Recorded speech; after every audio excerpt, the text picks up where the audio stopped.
नमस्कार दोस्तों, मैं हिम्मत सेठ आज फिर उपस्थित हूँ आपके सामने कुछ नए।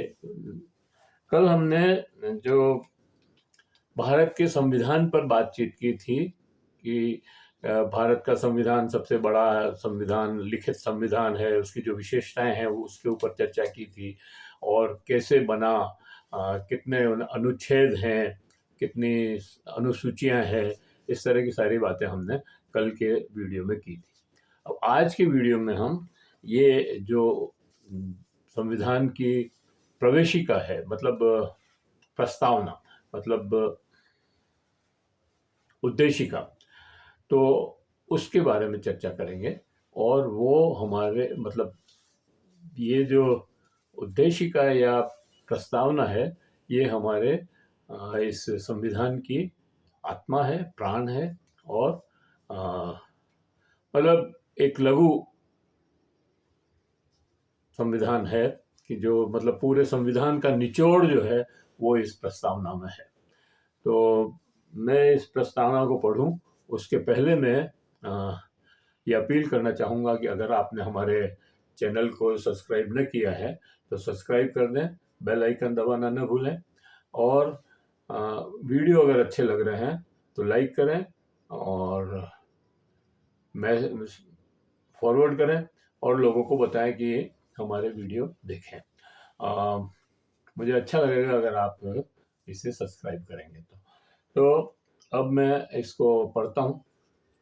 हम भारत के लोग भारत को एक संपूर्ण प्रभुत्व संपन्न समाजवादी धर्मनिरपेक्ष लोकतांत्रिक गणराज्य बनाने के लिए तथा उसके समस्त नागरिकों को सामाजिक, आर्थिक और राजनीतिक न्याय, विचार, अभिव्यक्ति, विश्वास, धर्म और उपासना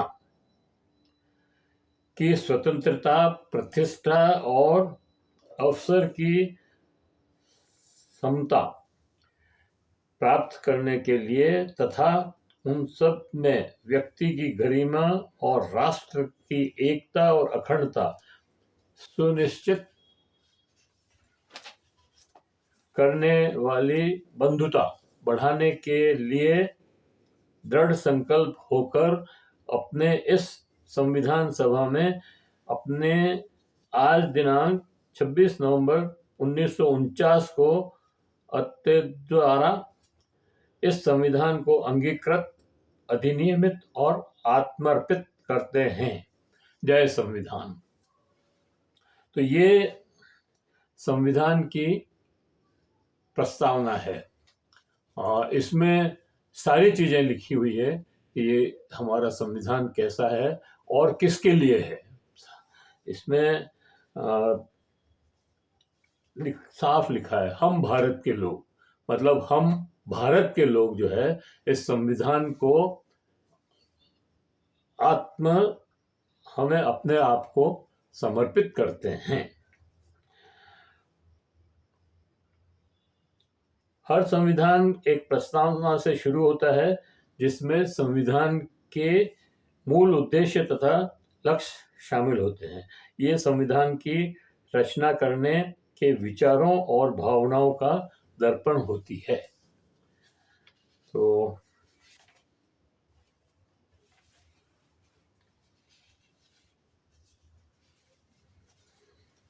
भारत के संविधान की प्रस्तावना का भाग संविधान का सबसे महत्वपूर्ण अंग है। भारत की संविधान की प्रस्तावना संविधान के अंग का सबसे महत्वपूर्ण भाग है। इसे भारत के लोकतांत्रिक स्वरूप का एक छोटा घोषणा पत्र भी कहा जा सकता है।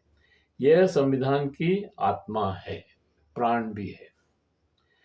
भारतीय संविधान की प्रस्तावना में भव्य और सरल शब्दों का चुनना, इसके सौंदर्य और गरिमा को साहित्यिक रूप देना है। ये प्रस्तावना तो संविधान निर्माताओं की कल्पना का भावी भारत है। पूरे संविधान में जो कुछ कहने की कोशिश की गई है वह थोड़े से शब्दों में प्रस्तावना में रख दिया है। हमारे संविधान की प्रस्तावना के बुनियादी सिद्धांतों का समावेश है। इसमें कुछ भी संशोधित करने से संविधान का ढांचा बिखर जाएगा। इसलिए सुप्रीम कोर्ट ने उस याचिका को भी खारिज कर दिया जिसमें संविधान की प्रस्तावना में से समाजवाद और धर्मनिरपेक्ष शब्द निकालने की याचना की गई थी।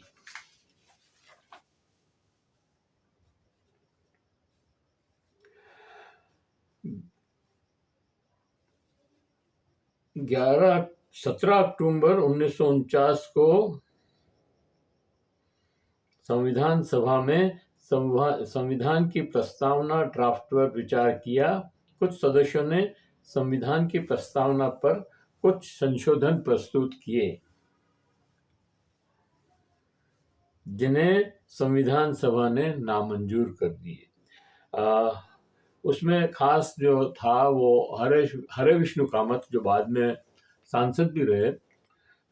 हरे विष्णु कामत ने संशोधन रखते हुए कहा कि प्रस्तावना का प्रारंभ ईश्वर के नाम से शुरू किया जाए, जबकि हमारा जो संविधान है वो हम भारत के लोग से शुरू होता है। तो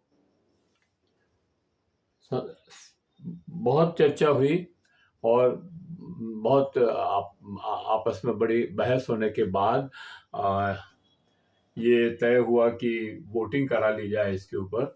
और वोटिंग जब हुई तो 41 वोट इस संशोधन के पक्ष में पड़े और मूल संविधान के पक्ष में, मतलब जो हम भारत के लोग हैं उसके पक्ष में 68 वोट पड़े। और इस तरह से जो है वो हम भारत के लोग ही रखा गया। डॉक्टर अंबेडकर कहते हैं कि निश्चित रूप से मेरे सामाजिक दर्शन 3 तत्वों पर आधारित हैं: स्वतंत्रता, समता और बंधुत्व, और यही हमारे संविधान के मूल तत्व हैं। हम भारत के लोग, अब मैं थोड़ा सा इन शब्दों का जो प्रस्तावना में उपयोग किए गए हैं उनकी विवेचना करते हैं। तो हम भारत के लोग, इसका अर्थ यह है कि हम भारत के लोग मिलकर अपने जीवन जीने के लिए और अपने प्रतिनिधियों के माध्यम से राज चलाने के लिए हमने इस संविधान का निर्माण किया है। प्रभुसत्ता प्रमुख शक्ति का स्रोत जनता है।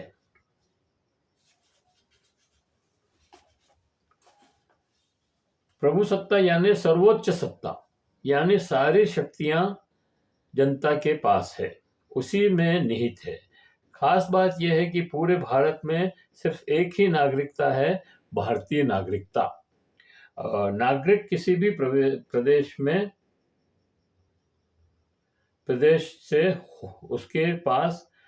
नागरिक किसी भी प्रदेश का हो, उसके पास नागरिकता भारतीय ही है, प्रदेश की नहीं। ये संविधान भी सभी राज्यों पर एक रूप में लागू होता है, अलग अलग प्रदेशों में अलग अलग रूप से नहीं। संपूर्ण प्रभुत्व संपन्न भारत पूरी तरह प्रभुता संपन्न देश है। यह एक गणतंत्र है। इसका सर्वोच्च पद पर भी जनता के प्रतिनिधि द्वारा चुना जाता है। भारत पर किसी और देश का कोई भी प्रभुत्व नहीं है और हमें कोई दूसरा आदेश नहीं दे सकता है। हम पूरी तरह से स्वतंत्र हैं।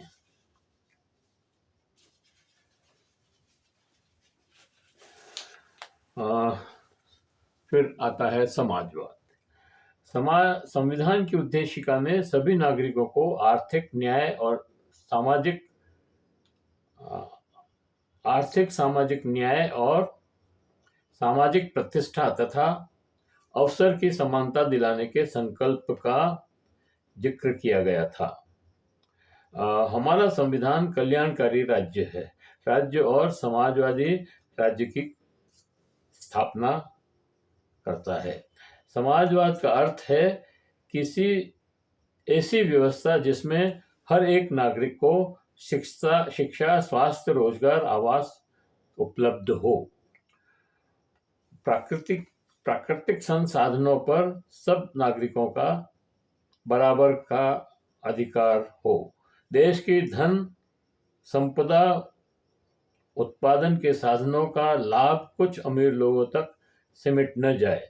देश की खुशहाली पर ही लोगों का अधिकार कुछ लोगों का अधिकार न हो जाए। आर्थिक गैर बराबरी को समाप्त कर समता मूलक समाज की बनाने की ओर अग्रसर हो। ये समाजवाद का मतलब। समाजवाद का अर्थ है सभी नागरिकों को सामाजिक आर्थिक न्याय मिले, किसी के भी साथ किसी तरह का भेदभाव न हो। अभी भारत में समाजवाद एक सपना ही है। यह दुर्भाग्यपूर्ण है कि 75 साल बाद भी हम इस उद्देश्य को प्राप्त करने में विफल रहे हैं।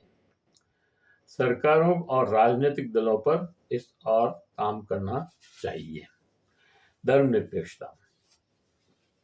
भारत में अनेक धर्म, संप्रदाय, पंथ को मानने वाले लोग रहते हैं। धर्मनिरपेक्षता से लोग गलत मतलब लगाते हैं। ये लोग कहते हैं कि इसका मतलब धर्म विहीन देश है। नहीं, ये व्याख्या गलत है। धर्म और आस्था नागरिकों की अपनी है, वो चाहे जिस धर्म का पालन करें, लेकिन राज्य का कोई धर्म नहीं होगा और राज्य किसी धर्म को प्रश्रय नहीं देगा। किसी का विरोध नहीं करेंगे। सभी धर्मों,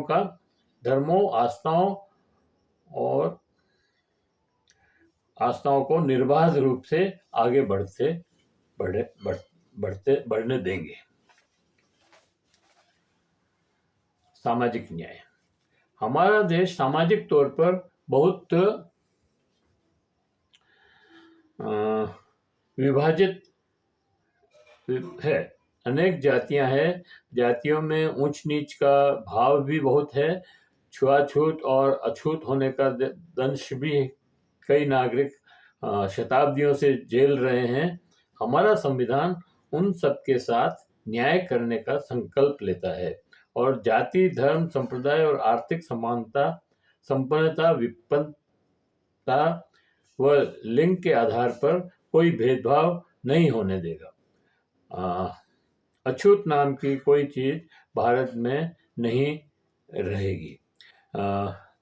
सबको ये समान शिक्षा, स्वास्थ्य, रोजगार और आवास के अवसर मिलेंगे। आर्थिक न्याय, ये विवेचना अधूरी है। अभी प्रवेशिका की और भी कुछ चीज़ें हैं जो जिनकी विवेचना बाकी है, लेकिन क्योंकि वीडियो ये थोड़ा लंबा हो रहा है तो हम इसको यहीं समाप्त करते हैं और आशा करते हैं कि आपको ये वीडियो पसंद आया होगा और आगे हम इस सीरीज को चलाएंगे, इसलिए अगला भाग हम आगे वाले वीडियो में लेंगे। धन्यवाद। जय भारत।